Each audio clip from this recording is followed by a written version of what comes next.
Good morning. My name is TJ, and today I'm going to be painting a Hinox from the Legends of Zelda. So I started out with just sketching this on my iPad first. I don't usually start that way, but with visiting family over the holidays, I had it around and it was just easy to whip something up. And I also don't have a printer at the moment, so I'm going to be using the grid system to transfer my digital drawing to a physical drawing that's at the size I want it, which right now is 11 by 14 inches. If you've never used the grid system before, it's super easy. I just laid a grid on top of the canvas I'm going to use. This one I made each square 1 inch, so it's 11 inches or 11 squares by 14 squares, and then I just take that ratio and I put it onto my digital platform, so it's 11 squares by 14 squares, and then I kind of just match everything up like a big old puzzle. After this, I'm going to take a piece of watercolor paper and place it on top to transfer this rough layout to some more cleaner pencils. I didn't film that, but you can use a light box or tape it to the window. Now I'm going over those clean pencils with some inks, personally my favorite part. I switch pretty often between quill pens and brushes. Today I used a brush because I just love the variations in the line thicknesses that I can get. I think it looks really unique and really pretty. Alright, new day, new coffee, a little break in the movie magic here, but with the holidays I only had so much time each day to work on this.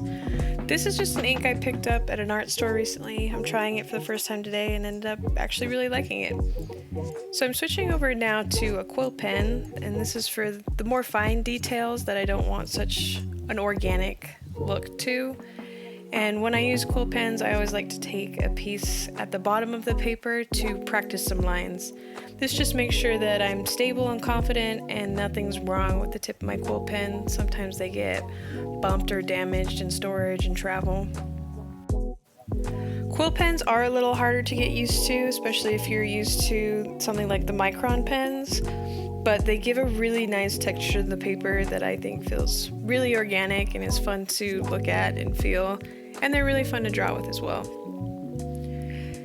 Since the line weight's really thin, I'm just using it on some smaller details that I think adds some variation to the composition. It looks really nice against those thicker lines from the brush.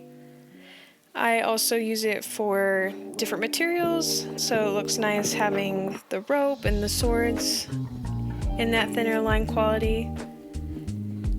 A tip for pulling straight lines without a ruler is to use your elbow or your shoulder.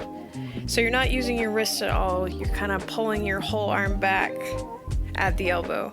Make sure you practice a couple times before you actually put the ink to paper, just to make sure that your arm's not going to catch on anything and you can get a straight line.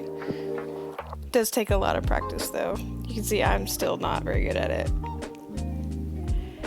And then adding some more of those little texture marks to make it look like the sword's been used, I think is really fun and adds more of a story to the composition.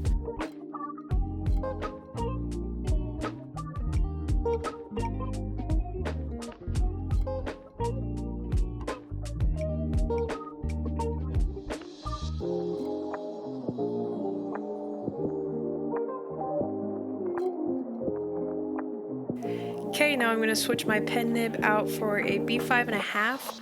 These B pen nibs have a rounded tip instead of a pointed one, which will give me a perfectly consistent line width throughout. The pointed pen nibs are less dramatic than the brush, but when I'm doing circles and materials like metal that I want to look super solid and straight, I like to use the B pen nibs because it doesn't give me any variation in my line thickness. I probably should have done it for the sword blades, but oh well, I forgot.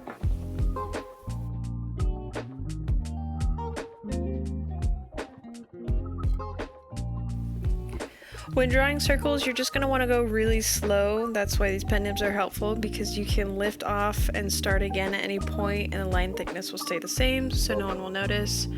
When you're coming back to the line, just be sure to overlap it a little bit. Don't start right where you ended, and that will prevent any little gaps in your circle. If you need to turn the paper at all, absolutely do it. Everybody's hand sort of draws curves better one way than the other. I definitely draw curves better to my right than to my left. This textured paper, the watercolor paper, makes it really hard to pull a straight line, so just go slow. And like I said before, I'm going to be doing the middle band with this nib as well because it's a very solid object and I want to highlight that against the really squishy flesh texture of his arm. And this is where tragedy strikes. I loaded up my pen nib too much and ink fell out onto the page. But you know, we're human, we make mistakes. I could pick it out with a knife if I want, but I ended up not doing that. If you're not gonna color on top of it, white paint also works really well. Here's the brush I used. I couldn't get it to focus, but I've just had this one forever. It's my favorite. I have no other information for you. Just an old brush that I like to ink with. A little tip, be sure to wet your brush a bit before you paint. Not too much to make the ink look gray and watered out, but if it's too dry, you're gonna get what's called a dry brush technique and it's gonna look a little more scratchy, which is great if you're doing some textures like, I don't know, fur. But if I'm wanting a super solid line, something really nice and clean, just wet your brush a little bit beforehand, before you go in and ink everything.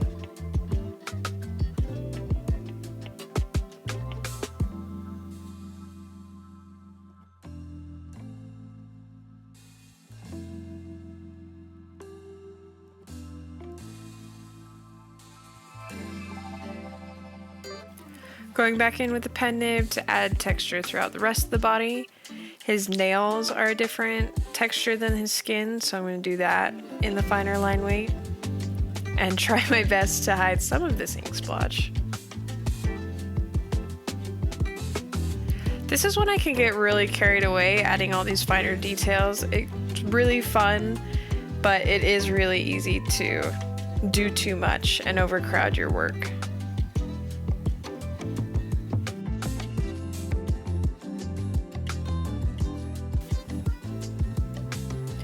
Okay, now I'm going to go back to my brush to do all of my blacks and shadows. This is something that people have a lot of different methods for. There's really no right or wrong way, but subtle differences in your technique are going to make just little differences in your final product. I'm going to use what's called spit shading, which is really gross to some people, but I'm a traditionally trained tattoo artist and that's just how I was taught to do it. And it gives me the most control. It's just what I'm comfortable with. Spit shading is where I take one brush and I either wet it on my tongue or I load it with water. And then I take another brush loaded with ink and touch it into that area. Hard to see here, but the ink will start spreading across that wet area. And then I take my clean wet brush again to drag that ink out as far as I can. So it has a nice gradient from dark black to light gray to white. Again, a little gross, not necessary. If you want to use water, you absolutely can. And if you buy a painting from me, please don't steal my DNA. I really don't think I'm prepared to parent any clones of myself out there. I'm going to carry the shading throughout the rest of the piece, just anywhere that there are folds or overlaps, you know, anywhere the light won't touch and a shadow would be present. And the tips of the ears, because I thought it looked nice.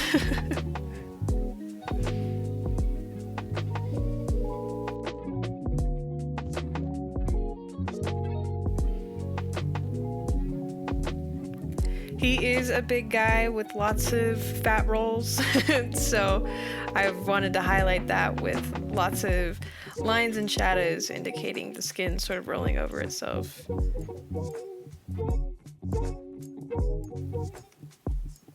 Adding a little shadow as well under the necklace to show that it's not a part of him and is resting more on top of him. My favorite way to show white in a painting is to line it in blue.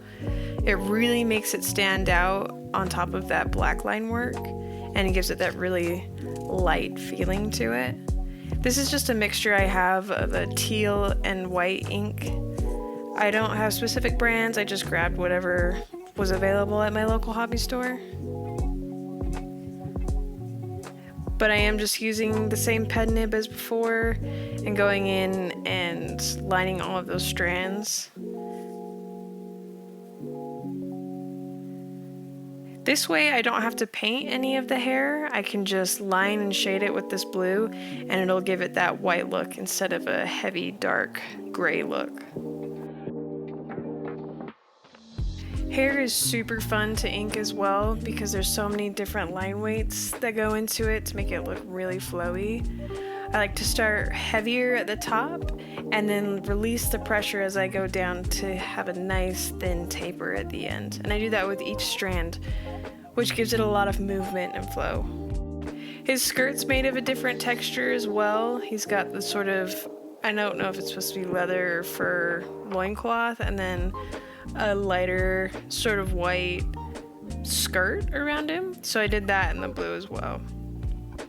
In the game, I know it's more of a tan, a yellowy white, but for what I'm doing, I wanted something a little more dramatic, so I went with blue.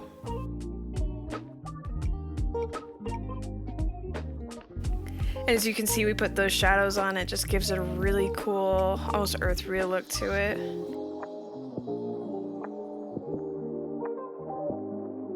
And since I have the blue out, I'm gonna go ahead and paint the blades of the swords.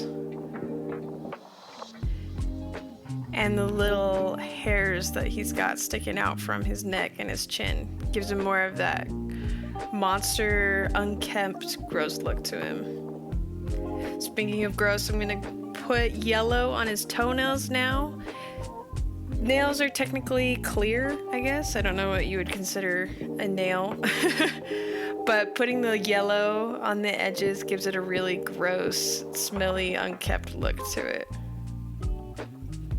And I'm just gonna use it for shading. I'm not gonna layer yellow across the whole thing. Just a light yellow shade and some darker yellow at the edges.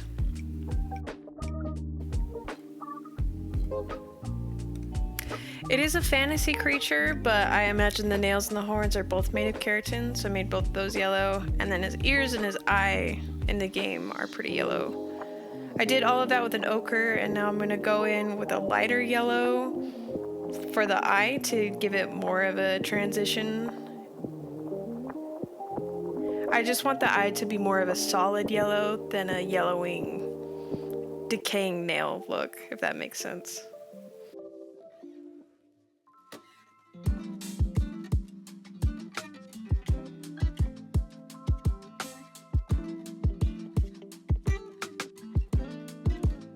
I'm going to go in and do the jacket, which I imagine is made of this sort of leather material. So I'm going to do all of that in brown. And as I layer that on top of the shadows we did with the ink earlier, you can see them come through really subtly, and it looks really nice.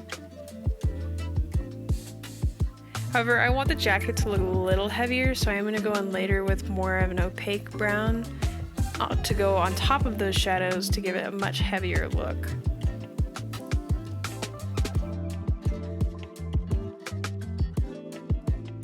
Originally, I wanted to go with a more vibrant red to give the piece more of a dynamic, dramatic look to it, but the red that I have turned out to be more pink than I wanted it. So I just went with this Indian red that I love using on everything. It's just a little more muddied down and subtle than I had originally intended. So you can see the saturation matches that of the jacket, which you want to stay away from when you're painting stuff because it gives the whole piece a really flat look. If you have a good balance between really dramatic bright colors and dark colors, it makes the whole thing more visually interesting. But I'll add lots of shadows in later to try to balance it out a bit more. At the end of the day, it doesn't matter too much, and this red turned out fine.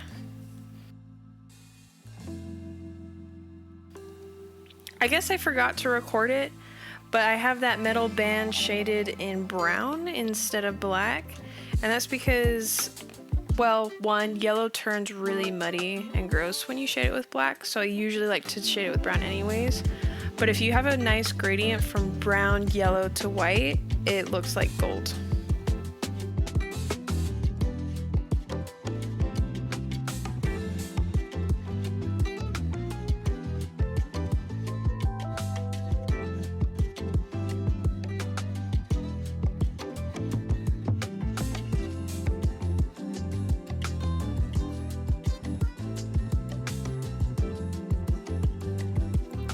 going in now with a more opaque red on top of all the shadows we already did. It's still a watercolor, so those inks are going to come through. It's not going to cover everything up, but adding that deeper, rich red on top of everything is going to give it more variation and make the piece look a little more dynamic. I'm not going to feather the edges either like I did with the dark black shadows. This is more of a cell shading technique, just to give it more of, I don't know, the cartoony video game vibe. I'm not aiming for a super realistic piece here.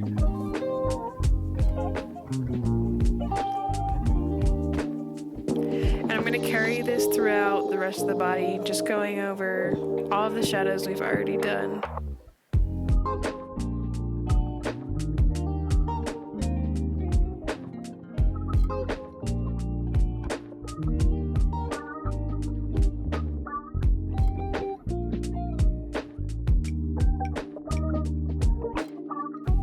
Doing those little pinks now and the gums and the nose, and then his eye has this really cool glowing look to it, so I'm going to put kind of a dark pink on the outside and a lighter pink on the inside. I don't have a lot as far as pink and purple goes, so I just did my best.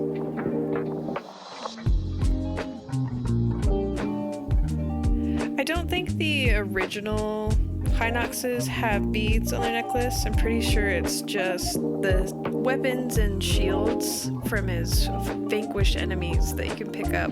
But I added some little beads for visual interest. And then I'm going to go in with my yellow ochre again to add those little details in his eyeball. I don't think they're veins exactly. Looked more like a hexagon-ish pattern from the images I was looking at. But I don't know, maybe he just has really veiny yellow eyes. The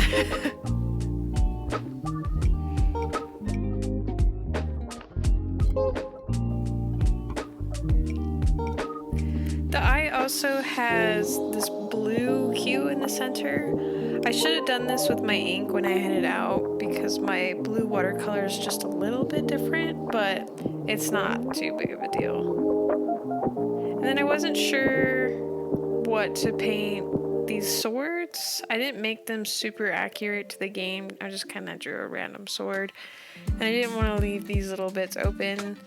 So to bring a little more color down from his face and into this vast red expanse that's his stomach, I did a little pink and a little green. Okay, and this was my favorite part of the project by far, painting all the little dots and spots he's got all over him. I wanted something a lot darker than the shadows of my red, so I took my Indian red and I added a little Payne's gray to it. Payne's gray is like a unsaturated blue almost, but when really opaque, it's super, super dark. So I just put a little bit of that into the red and it made it really nice, rich, dark red. I just went ahead and painted those dots all over him. None of them are very uniform. They're kind of smudgy looking. And then I added some little scars as well from where past warriors have taken some jabs at him. Again, just adding to the story a bit.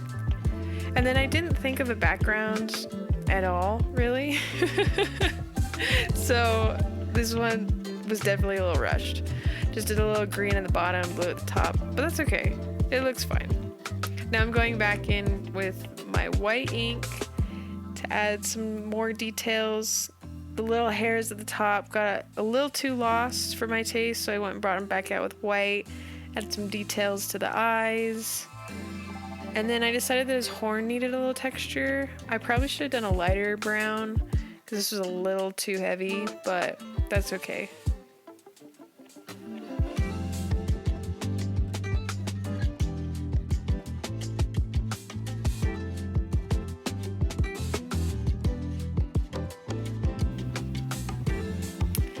And there you have it, one watercolor Hinox, painted in what I guess I'd consider my style. Let me know if there's something that you'd like to see me do. I had so much fun with this. And thank you so much for watching. I will see you next time.